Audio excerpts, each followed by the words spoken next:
On this episode of China Uncensored, prostitution and gambling? Now that's an investment. Hi, welcome back to China Uncensored. I'm your host, Chris Chappell. You know, people love a good story.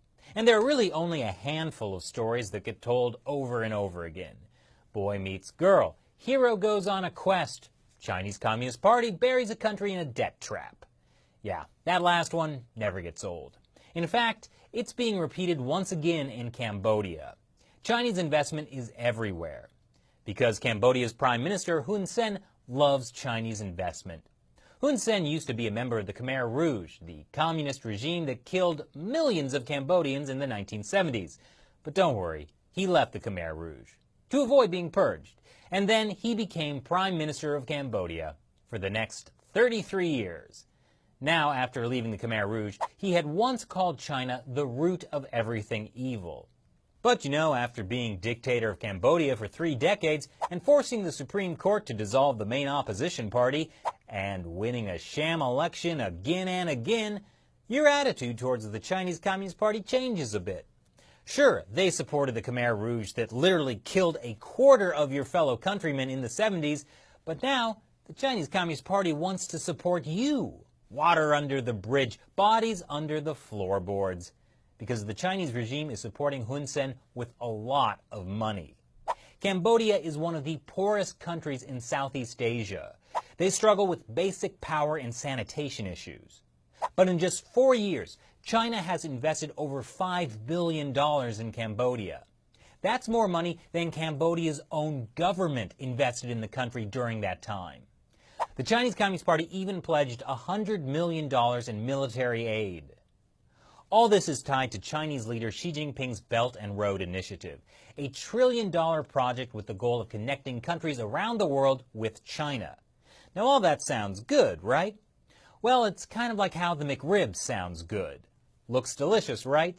Until you go just beneath the surface and realize that bun is made out of the same stuff they use to make yoga mats. And yet, even though Chinese investment is a giant multi-billion-dollar McRib, authoritarian dictators can't help but say, I'm loving it. So to look into China's McRib in Cambodia, we hired a local to shoot some footage for us in the sleepy seaside town of CEROC. Well, it's not so sleepy anymore.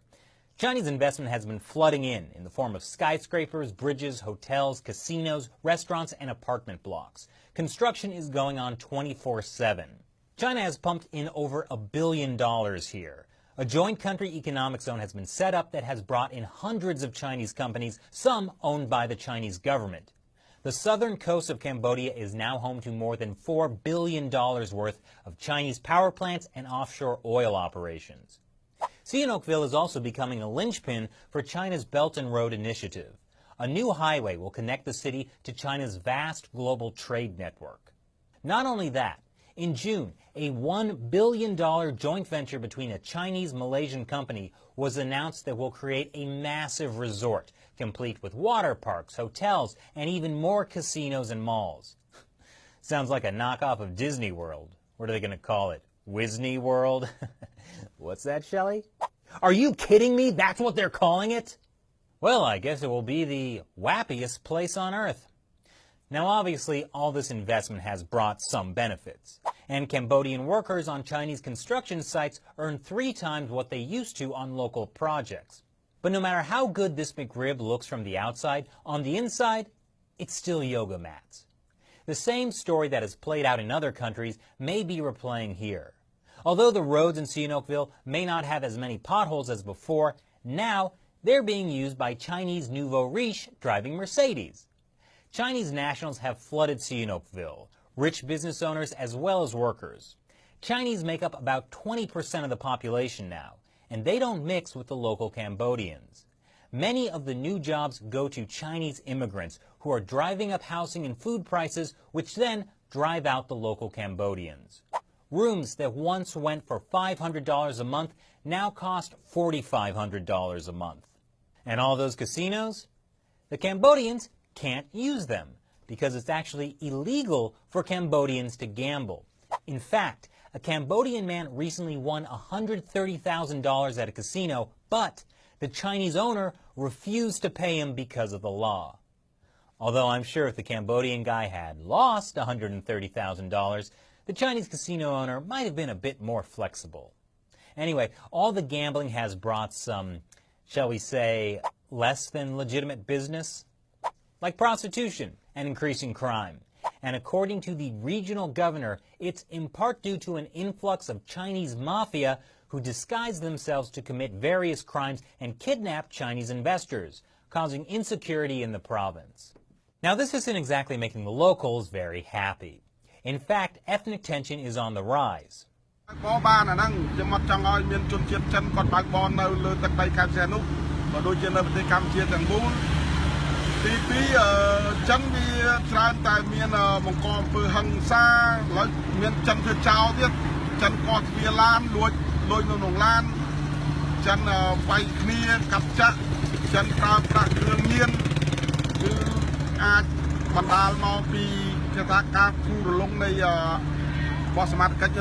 And guess what?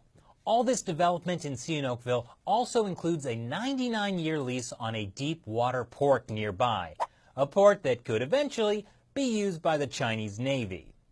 Wait, where have I heard that one before? Oh yeah, Vietnam and Sri Lanka. So if all this sounds familiar, it should. This is a pattern we see worldwide as the Chinese Communist Party comes in with their bags of money. Promise big investment, build a bunch of things, oops, it wrecked the local economy and now you're deep in debt. No problem, hand it over to us, okay? But if the Chinese regime and Hun Sen aren't careful in Cambodia, it could actually backfire on them. Sure, Prime Minister Hun Sen seems powerful now, but Cambodia could one day see a situation like Malaysia, where a corrupt prime minister gets kicked out in favor of a new guy who rejects Chinese investment. And that could have serious ramifications for the future of the Belt and Road. So what do you think? Leave your comments below.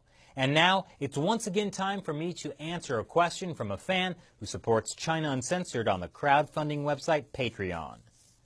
The Gunslinger has a question for the China Uncensored crew. What hobbies do you have in your free time? Any activities you do outside of your two new channels? Free time.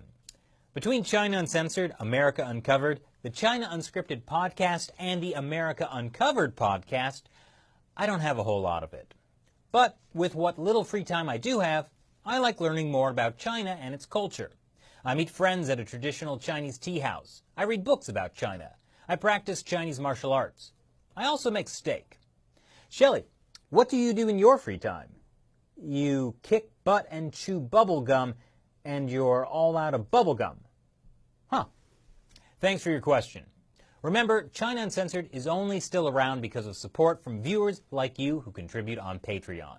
So head over to patreon.com/China Uncensored. Besides getting to ask me questions, you'll also get some neat perks. Thanks for watching this episode of China Uncensored. Once again, I'm your host, Chris Chappell. See you next time. Want to hear more of my thoughts on China? Check out the China Unscripted podcast. I give you my full thoughts on China in a weekly podcast you can get on YouTube, iTunes, Spotify, and Stitcher. It's great. Also, Shelley's on it. And Matt.